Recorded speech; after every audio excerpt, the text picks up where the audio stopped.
안녕하세요. 한겨돈이다. 한량입니다. 자, 59만 2천원 혜택을 받은 거, 받게 된 분들 입장에서는 정말 다행이고, 이번 겨울철에 난방비가 걱정이었는데 좀 따뜻하게 지낼 수 있겠다 라는 생각으로 고마움을 표시하는 분들도 있지만, 이게 참 형평성 문제가 항상 벌어집니다. 도시가스만 이번에 지원이 되기 때문에 2024년, 2025년 계속 마찬가지죠. 그래서 왜 전기, 연탄, LPG, 등유, 기름 보일러, 지역 난방 이런 분들에 대해서는 왜 지원이 없냐라는 문의가 정말 많습니다. 댓글로도 있고요. 알고 계시다시피 에너지 바우처는 기초수급자라면 전부 다 해당되는 게 아니라 노인, 65세 이상 노인이거나 장애가 있거나 이런 분들은 받을 수 있죠. 근데 여기서는 형평성을 참 잘 고려했습니다. 그래서 등유를 쓰거나 LPG를 쓰거나 연탄을 쓰거나 아니면 아예 난 아무런 것도 들어오지 않아서 그냥 전기장판을 쓰거나 전기 스토프, 전기 난로를 쓰거나 또는 도시가스나 지역난방 어떤 것을 쓰던 간에 실물 카드에 포인트로 충전을 해주기 때문에 같은 금액을 다양한 연료에 대해서 결제할 수 있습니다.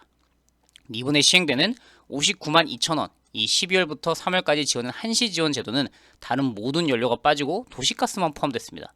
이거 관련해서 도대체 왜 이런 건지 아예 산업부 담당자인 박기태 주무관 사무관이었나요? 이분과 통화하신 분이 있어서 이 내용을 길게 적어주셨습니다.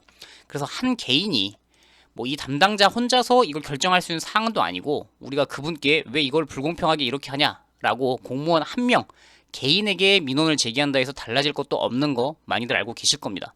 근데 왜 그런 사정이 벌어졌는지는 좀 한번 살펴보고, 그러면 제 영상은 사실 정부가 이렇게 발표를 했다, 이런 혜택이 있다, 어떤 기준이 정확하다, 이런 걸 설명해 드리는 거지 여론을 형성하는 역할은 제 의무, 제 역할은 아니라고 생각해 왔지만 이 부분에 대해서는 조금 불만이 있으신 분들이 있어서 어떻게 국민신문고로 남기는 게 좋을 것 같다, 그리고 왜 이런 사정으로 도시가스만 굳이 이렇게 지원을 하게 되었는지도 한번 살펴보겠습니다. 자, 댓글로 주신 제 구독자분의 답변인데, 산업부 담당자인 이분과 통화를 했습니다. 제가 전락처도 나와 있었죠. 도시가스 사용자에 대해서만 해당이 된다. 왜 보도자료에서는 수급자 전체 혜택을 주는 것처럼 올렸냐? 어차피 도시가스만 해당이 되는데. 또 작년에도 도시가스만 해주고 기름, 연탄, LPG 이건 배제했는데 이번에도 또 그렇다. 이건 차별이고 기만이다. 그게 사람이 어떤 혜택을 줄 때 아예 아무도 안 주면야 좀 어쩔 수 없구나, 이번엔 경제가 어렵구나 하는데, 어떤 사람은 주고 똑같은 기초수급자고 경제적으로 어려운데 그냥 난방 연료를 쓰는 곳, 도시가스가 들어오는 집과 안 들어오는 집, 이것에 차등을 준다는 게 사실 더 불편하고 더 기분이 나쁘죠. 그리고 어떤 경우에는 도시가스가 안 들어오는 집들이 더 열악한 경우가 더 많기도 하고요.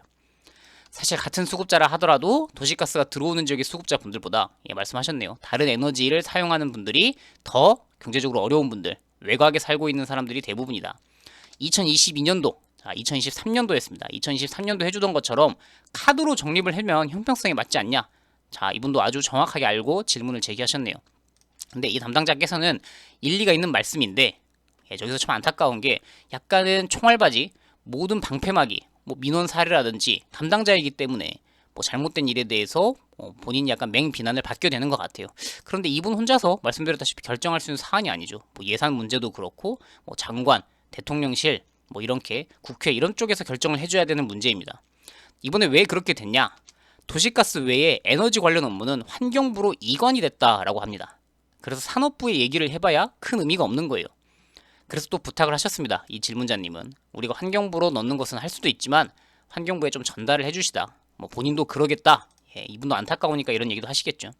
도시가스가 아닌 연탄, 등유, LPG를 사용하시는 분들에게는 환경부로 전화를 해서 항의성 읍소를 좀 해보신다. 필요하면 신문고 같은 데도 올려보는 걸 추천한다. 그쵸, 이게 엄청난 돈이죠. 59만 2천원이면. 그리고 이번에 2025년 10월부터 환경부가 기후에너지 환경부로 확대됐죠. 이건 대부분 알고 계실 거예요. 그래서 이 산업통상부가 담당하고 있던 이 업무 자체가 에너지 관련 정책이 이쪽으로 대부분 통합 이관됐다라는 답변까지 받으셨습니다. 이 쭉 적어주신 답글을 공유해주신 분도 감사드리고, 어떤 사정인지 결과가 바뀌진 않았지만 왜 그러는지, 오히려 더 그런 내용을 알게 됐을 때 도움이 되는지 아니면 더 억울함이 해소가 되는지는 모르겠지만 어쨌든 이런 답변을 들으셨다고 합니다. 알고 계시다시피 2023년도에 아주 비슷한 내용으로 한국에너지공단이 주관한 산업통상자원부에서 등유, LPG 이런 것에 카드 충전을 해드렸었죠. 2023년 3월부터 4월까지 이렇게 해서. 그래서 금액도 59만 2천 원 세대당 이렇게 했고 지원이 됐습니다. 금액을 이렇게 지원을 했고요. 그래서 이런 방식이 충분히 가능했고 예전에는 됐는데 왜 2024년, 2025년 최근에 올수록 오히려 이런 게 사라져 버렸는지 참 안타까운 문제가 있습니다. 그래서 이 불편함, 형평성에 어긋나는 문제를 제기할 수 있는 방법은 사실 많지 않고요. 아까 그 담당자 개인에게 어떤 항의성, 읍소를 한다고 해서 달라지지도 않을 것 같고 여론 형성이 되거나 뭐 뉴스에서 이 부분을 다루거나 목소리가 좀 나와야 됩니다. 그래서 이 부분이 좀 불공평하다. 왜 에너지를 다르게 쓴다는 이유만으로 똑같은 수급자인데 차별을 받느냐라는 내용을 국민신문고라든지 정부나 국회 측에 전달을 해야 이 목소리가 좀 반영이 되지 않을까라는 추측이 있습니다. 어쨌든 이 담당자 분께서도 뭐 본인이 그 업무를 맡으신 거이지 이걸 본인이 계획했다거나 아니면 그래 다른 사람들은 다 배제하고 도시가스만 지원하자 이렇게 결정하신 결정권자가 아니라서 오히려 이런 항의를 좀 많이 당하고 계시는 게 아닐까라는 염려도 됩니다.